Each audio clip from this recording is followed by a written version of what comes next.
Empresas em paraísos fiscais e manobras para enganar a Receita Federal. Segundo documentos da Promotoria da Suíça e de Nova York, os donos da Globo usam de todos os artifícios para não pagar impostos.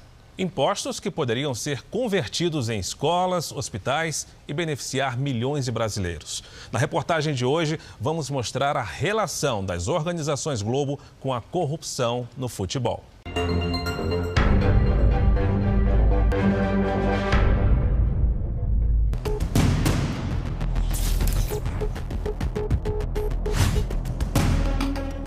No estádio público, que é um monumento de São Paulo, foi a Fundação Roberto Marinho que concebeu o Museu do Futebol.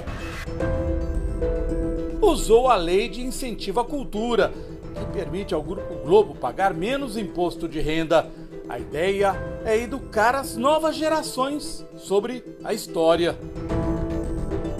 É um museu que conta a história do esporte pela metade. Ali não se fala de corrupção no futebol, pois se falasse, teria de explicar a relação da Globo com a FIFA. Documentos para expor no museu não faltam. Na Suíça, o promotor Thomas Hildebrandt descobriu que a empresa que garantiu o monopólio da Globo nas transmissões da Copa do Mundo pagou mais de 37 milhões de francos suíços em propina a João Avelange e Ricardo Teixeira.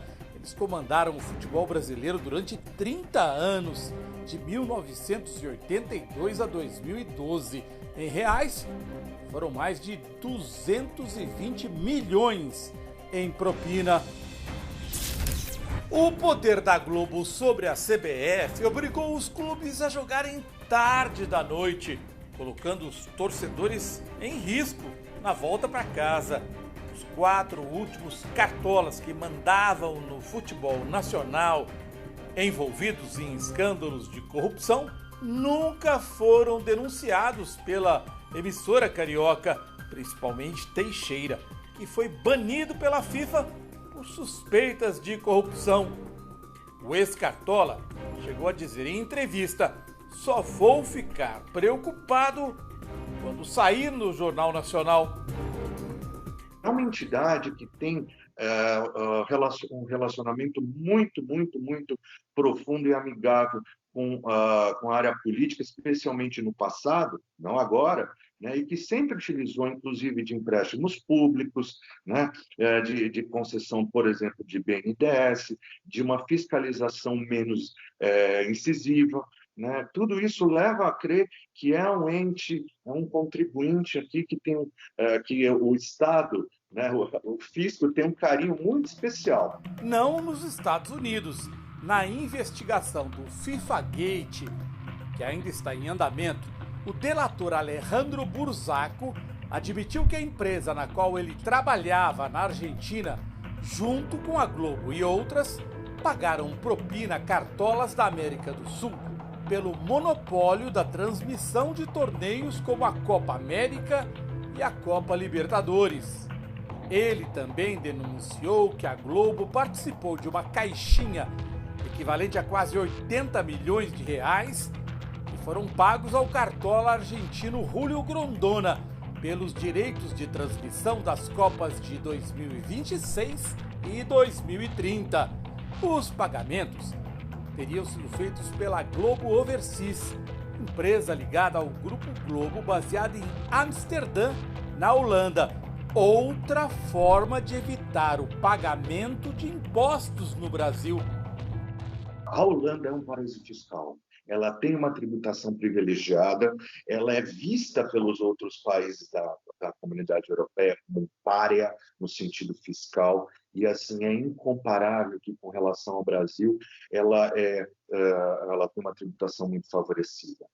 Nessa parte de tributação, sem dúvida, a Holanda é vista, é reconhecida como paraíso fiscal. A Globo Overseas está envolvida em outro caso. A empresa da família Marinho tentou enganar o fisco na compra dos direitos da Copa de 2002. A Rede Globo jamais noticiou a fiscalização da Receita Federal. O documento de julho de 2006 revelou que a TV Globo sonegou 183 milhões de reais de impostos na compra dos direitos de transmissão da Copa do Mundo da Coreia e do Japão. Foi multada por isso em 274 milhões de reais. A enganação ao fisco começa quando a ISMM, empresa representante da FIFA, vendeu para a Globo Overseas e para a TV Globo os direitos de transmissão da Copa em junho de 1998. O valor foi de 220 milhões de dólares. A Globo Overseas, com sede na Holanda, pertence à Globo Inter, que fica nas Antilhas Holandesas, que por sua vez pertence à Rádio Globo. Os sócios da Rádio Globo também são donos da empresa Globopar, ligada à família Marinho. Segundo a Receita Federal, a Globopar fez remessas em dinheiro para outra empresa no exterior, a Power Company, que serviu de ponte para enviar milhões de dólares à Globo Overseas. Em abril de 1999, a Globo Inter abriu uma empresa chamada Empire Investment Group nas Ilhas Virgens Britânicas e transferiu para ela os direitos da Copa. 2 anos depois, a Empire foi vendida à TV Globo por 221 milhões de dólares. Essa manobra fez com que a TV Globo se tornasse a única detentora dos direitos de transmissão daquela Copa. Em fevereiro de 2001, a TV Globo dissolveu a Empire Investment Group e criou a GEE Eventos Esportivos Limitada. Logo depois, parte da GEE foi vendida para a programadora de canais Globosat. Deste modo, a TV Globo e a Globosat passaram a ser donas dos direitos de transmissão dos 64 jogos da Copa de 2002 na TV aberta e nos canais por assinatura, sem pagar impostos no Brasil.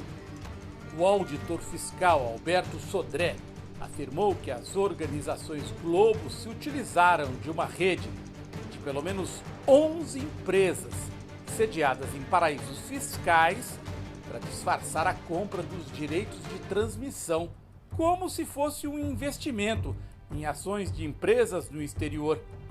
O auditor ainda descreveu a operação como uma intrincada engenharia desenvolvida pelas empresas do sistema Globo para esconder o real intuito da operação.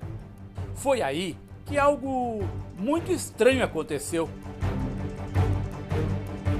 Representação fiscal para fins penais. O documento estava pronto para ser enviado ao Ministério Público Federal e poderia gerar um processo contra um dos donos da Globo, José Roberto Marinho, por omitir informação ou prestar declaração falsa às autoridades.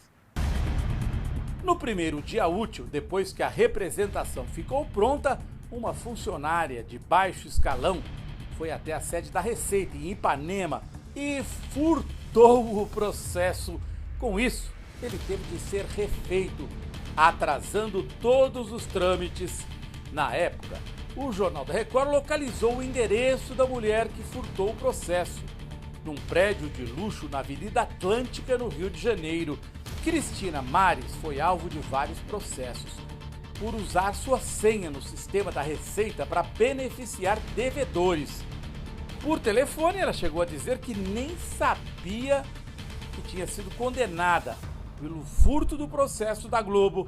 Você não foi condenada a 4 anos e 11 meses de prisão por sumir com o processo da Globo? Não, eu não sei. O senhor está me dando notícia agora. Eu não estou sabendo disso, não. Você não sumiu com processos da Globopar de dentro da Receita Federal no Rio? Não, senhor. Ali sim está bem.